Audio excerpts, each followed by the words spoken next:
Hello guys, in the last video we have seen about the data structures, matrices, arrays and factors. So in this video we are going to see about the data structures, lists and data frames. Lists are one-dimensional data structures and it is heterogeneous in the sense it can store the elements of different data types. It can be characters, it can be numbers, it can be vectors, it can be arrays, it can be matrices, or even it can store list. Okay, so the list can be created using the function list of.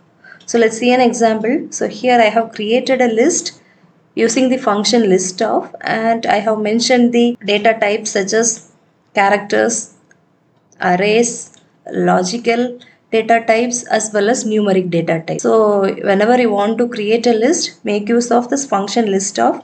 Within list of function, enter the elements which you want to create. Now let's see how to access the elements of list. So there are two different ways to access the elements of list. The first method is you can access the elements with the help of index. So list is a ordered set of elements. So by means of this index you can access the elements of list. So for accessing the elements by means of index, you have to mention the name of list, and within the square bracket you have to mention the index number. So for example, here I have created a list named mlist, and my list is having three different elements. So first element is nothing but a character, second element is a matrix, and third element is another list. Okay, so if I want to access the first element of this list, I can make use of indexing. Okay, so mention the name of the list, within the square bracket mention the index number of the first element, which is 1. So it will return the first element. In case if I want to return the third element, so mention the name of the list, within the square bracket mention the index number. Okay, so this will return the particular element of list. So the second way of accessing the elements of list is nothing but you can name the elements of the list. So for example, here I have three different elements, right? So I can give specific names to these three different elements. So in order to do this, I can use this names of. So names of, mention the name of the list, and so assign the name of the elements to names of list. So here I have assigned the name of the first element of the list m list as name. So I have assigned the name of the second element of this m list as matrix. So I have assigned the third element of the m list as list of list. Okay, so now I can access the element of list using the names. Okay, if I want to access the element using name, I have to mention the list name followed by dollar symbol and the name of the list. So if I want to return this Genu, the name of Genu is nothing but name, right? So first I have to enter the list name, which is nothing but mlist. So it has to be followed by dollar symbol. Next I have to mention the name of Genu, which is nothing but name. Okay, so in case if I want to return the matrix, okay, so I have to mention the name of the list initially, right? So the name of the list is mlist. So mlist of mlist followed by dollar symbol. So the name of the second element is nothing but matrix. So mlist dollar matrix will return the second element. Okay. In case if I want to access the third element using the names, I have to mention the name of the list, which is nothing but mlist followed by dollar symbol. So the name of the third element is nothing but list of list.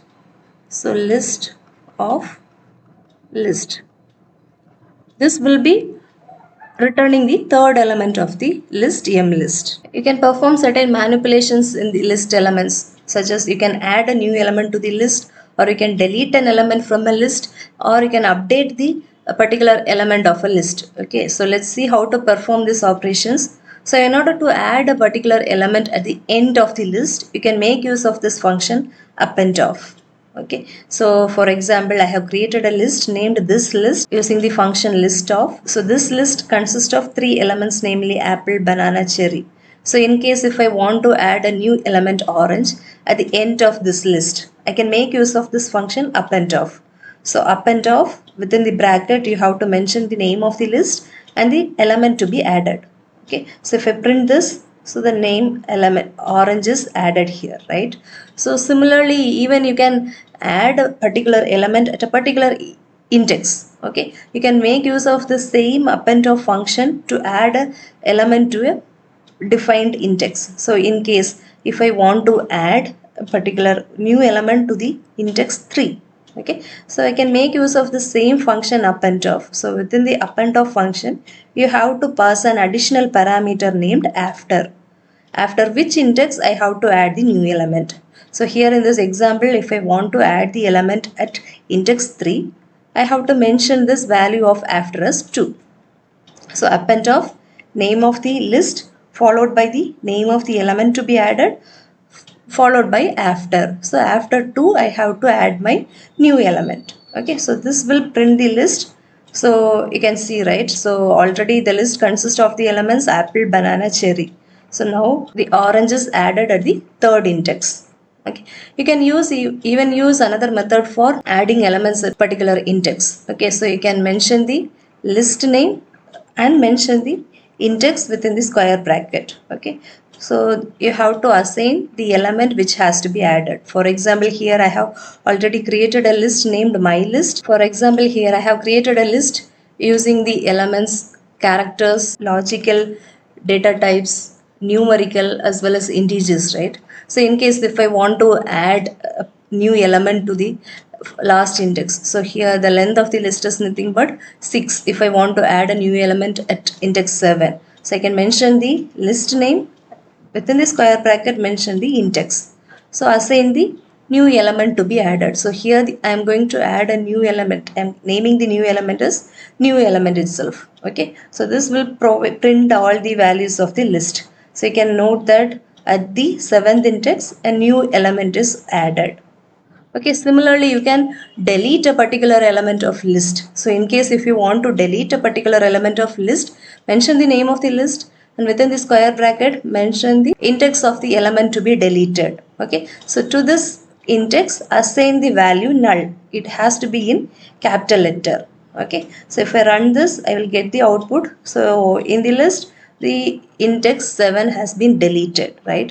So whenever you want to delete a particular element, mention the index value and assign the value null. So next thing is you can update the value. So you can update the existing value by a new value. So if you want to update a value, just mention the name of the list and the particular index. So here in this example, I want to update the value of color, update the element color as updated element. Okay, so I'm mentioning the name of the list and within the square bracket I'm mentioning the index number and assigning the new value to be added, so new element to be added. Okay, so once I print this, I will get the updated value. So initially the elements were mala, kala. So here after updating this, the second element is nothing but updated element. So in order to merge or combine two lists, you have to define the two lists initially and you can make use of this concatenate function. Here I have created list 1 and list 2 and I have created a new list named merge.list where I have combined or concatenated the list 1 and list 2 with the help of coff function. So the result of the merged list is printed here. So the values of list 1 as well as the values of list 2 are displayed here. So in case if I want to do some arithmetic operations on two lists, here I have created two lists, namely list 1 and list 2. List 1 is having the elements from 1 to 5 and list 2 is having the elements from 6 to 10. Okay, so in case if I want to perform the arithmetic operation, if I want to add this two lists, okay, so normally we use the symbol plus for the arithmetic addition, right? So here I have given the same symbol, list 1 plus list 2, okay, but I am getting an error, right? So error, non-numeric argument to binary operator. The reason is arithmetic operations can be done only with vectors, so you cannot perform the arithmetic operations on list. So in case if you want to perform any arithmetic operations in list, you have to convert the list to vector initially and you can perform the operations on the vector. So the function used for converting a list to vector is unlist of. So this unlist of will take list as the input and it will return the list as a vector. So here I have converted this list 1 and list 2 as vectors, namely v1 and v2. So now I can apply the arithmetic operation. So v1 plus v2 will provide me the output. Okay, so whenever you want to perform any arithmetic operations on list, the first step is you have to convert the list into vector. Later on you can perform the arithmetic operations. So the next type of data structures which we are going to discuss is data frames. So data frame is nothing but a two-dimensional structure with rows and columns. Again, the data frame is a heterogeneous type, so which means it can be stored elements of different data types. So generally whenever you are reading a data from a file, let it be a CSV file or Excel file, or it can be a text file, the data will be saved in form of data frame in our programming. Okay, so let's see the few characteristics of data frame. So as I told earlier, your data frame will be having both rows as well as columns. Whenever you are creating a data frame, so let's say you are creating a data frame with 3 different columns. Okay, so you have to mention the name for those 3 different columns. So your column names should always be filled. It cannot be empty. Okay, so it has to be filled always. Similarly, the row names should be unique. The row names cannot be repeated. Okay, so you have to assign different names for different rows. So the next thing is, as we discussed earlier, that data frames can store the data of different data types. Also, the number of data items of each column should be same. So you can create a data frame using the function data.frameof. So there are different ways for creating the data frame. Let's see an example. So here I have created 3 different vectors, namely A, B and D. Okay. So A is having the values from 1 to 3, B is having the values from 4 to 6 and D is having the values from 7 to 9. So in order to create the data frame, I can make use of this function data.frameof, and I can directly pass this 3 vectors. So A, B, D. So it will create a data frame and the values of A will be stored in the first column, the values of B will be stored in the second column and values of D will be stored in the third column. Okay, so here this A, B, D are considered as the column names and the row names are nothing but 1, 2, 3. So these names, row names will be assigned by default. So whenever you are defining a data frame, you have to mention this column names. So in the next example, so I can create a data frame using this function data.frameof, and within the parenthesis mention the column name as well as data. Again mention the second column name and the data, followed by the third column name and the data.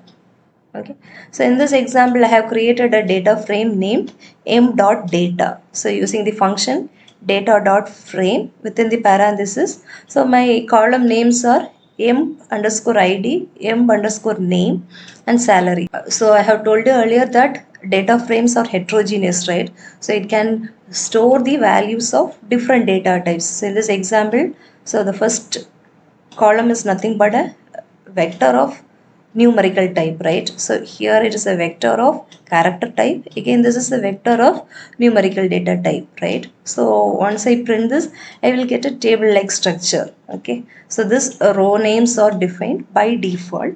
So column names we have to define m_id, m_name and salary are the column names. So the data which we are mentioning to this, providing to this MID will be filled in the first column.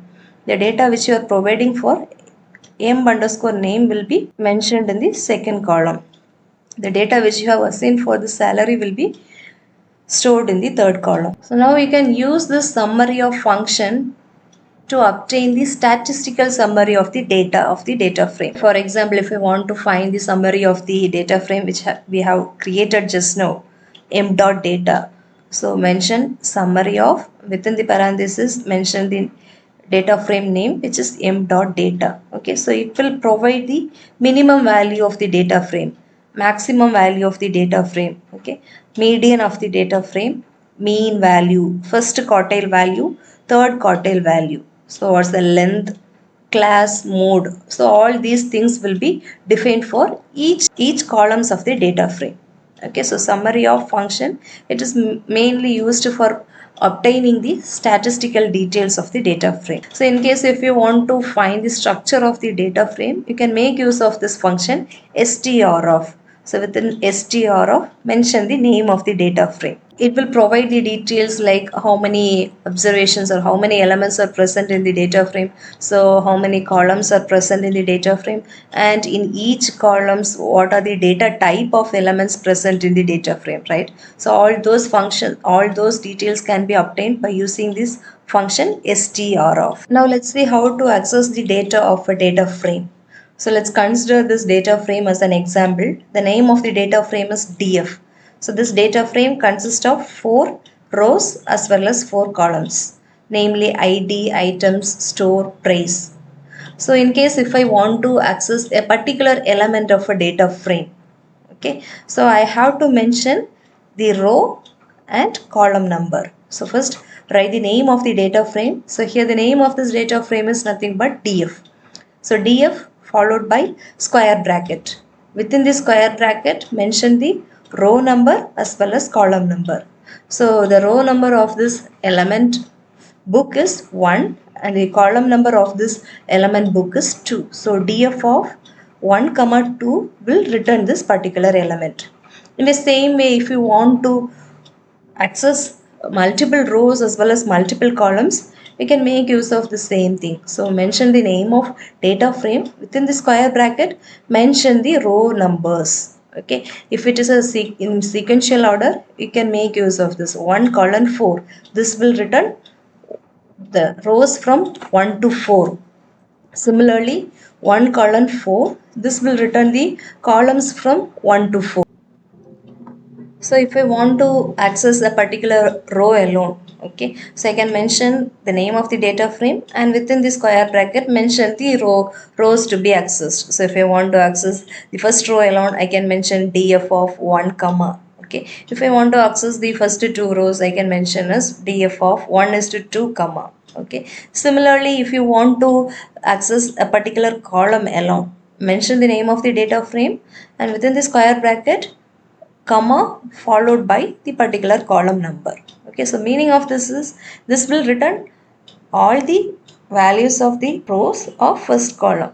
So let's consider the data frame which we have already created, m.data. So it is having the columns namely m underscore id, m underscore name and salary. So I can even access a particular column using its column name. Let's see how to do that. So mention the name of the data frame followed by dollar symbol followed by the column name. So this will return the particular column of a data frame, right? Similarly, you can even use this method. Mention the name of the data frame and within double square bracket mention the column name within single quotes or double quotes. Okay, so even this will return the values of this particular column. Even you can make use of the indexing. So the index value of this column is nothing but 3. The index value of the first column will be 1. The index value of the m underscore name column is 2. The value of salary is nothing but 3. So mention the name of the data frame and within the square bracket mention the column number. So column number 3 will return the values of this column salary. So in case if you want to return a particular row, mention the row number followed by comma followed by close the square bracket. Okay, if you want to mention return a particular column, right? So if we want to return the values of the column 1, so mention the name of the data frame and within square bracket comma followed by the column number. So similarly, you can even access a particular element of a data frame. So in this example, if I want to access the element RIC, so you have to check the column number and row number. So row number for this element is nothing but 1 and the column number for this element is 2, right? So mention the name of the data frame and within the square bracket mention row number which is 1 comma column number which is 2. You can even add a new columns to an existing data frame. So let's see how to do it. So we have already created a data frame named m.data. So which is having the columns namely m underscore id, m underscore name and salary, right? So in case if I want to add a new column named department to this existing data frame. So I can add it by using this function. So mention the name of the data frame followed by the dollar symbol and mention the new column name. Okay, so here we want to add a new column named DEPT, department. So data frame name followed by dollar symbol followed by the department name. So to this you have to assign the values to be added. So totally we have 5 rows. So you have to mention the 5 values in a vector. You can even use next method. So in this you can mention the name of the data frame followed by double square bracket, and within the double square bracket mention the column name to be added. So in this example here I have added a new column name place. So within double or single quotes you have to mention the new column name. So to this you have to assign the different values. Using a vector you have to assign the different values. So here I have added the character. So since I have added the character, I have to enclose this within double quotes or single quotes. So once this is done, the new column will be added to the existing data frame. So you can combine different data frames together. Okay, so you can make use of a function named rbindoff and cbindoff for combining different data frames. So for example, here I have created two different data frames, namely data frame 1 and data frame 2. So data frame 1 is having the columns training, pulse, duration, and even data frame 2 is having the same columns. So in such scenarios, we can combine these two data frames using the function rbindoff. Okay. So thing to be noted is the column name should be similar, or similar column name has to be used in this two data frame. Okay. So I have to mention the name of the new data frame and assign the values to this new data frame using the function rbindoff. So within the rbindoff function, mention the name of the data frames which has to be combined. So what it does is, so it will add the values of the second data frame to the first data frame in row by row basis. Okay. So initially this is the first data frame, right? It is having 3 different rows. So when you make use of this rbindoff function, so this row of the second data frame will be added to the new data frame as the next row. Similarly, the consecutive rows of the second data frame will be added as a new row to the existing data frame. So this rbindoff will be combining two data frames in a row by row manner. Now in case if we are having two data frames with different column values, right? So here I have created a data frame named data frame 3 and another data frame named data underscore frame 4. So data frame 3 is having the column names training, pulse, duration, and data frame 4 is having the column names steps and calories. So the columns of two data frames are different, right? So in this case, if you want to combine these two data frames, you can make use of this function cbindoff. So the cbindoff will combine these two data frames in column by column manner. So in this example, to the first data frame, the values of the second data frame will be added as column by column. So whenever you want to combine or merge two data frames, you can either use of rbindoff or cbindoff. So whenever you are dealing with two data frames having same columns, you can make use of rbindoff, and whenever you want to combine two data frames by means of column by column basis, you can make use of cbindoff function. So now let's see about few functions. So first function is DIMOF. So this DIMOF function is used to find the dimensions of a data frame. That is nothing but number of rows and number of columns of a data frame.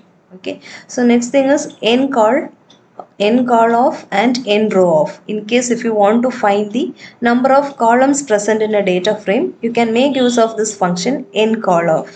Similarly, if you want to find the number of rows in a data frame, you can use this function nrow. So if you want to find the length of the data frame, or the which is nothing but the number of columns of a data frame, you can make use of this function length of. So length of, mention the name of the data frame. Okay, so you have few other functions named attributes. So attributes will be returning the class of the data frame and the names, that is nothing but the column names of the data frame as well as the row names of the data frame. So here I have given the data frame which we have recently created. So the class of data frame is nothing but data.frame, right? So the names will be returning the column names and the row names by default will be displayed. Okay, you have another function named names of. So this names of will again return the names of the columns which are used in the data frame. Okay, so if you want to specifically find the row names of a data frame, you can make use of this function row names of. It will return the row names of a particular data frame. So in this data frame which we have created previously, so the row names are 1, 2, 3 and the column names are training, pulse, duration, steps, calories. Okay, so you can see these details when you give this attributes or function. So that's all guys. Thank you.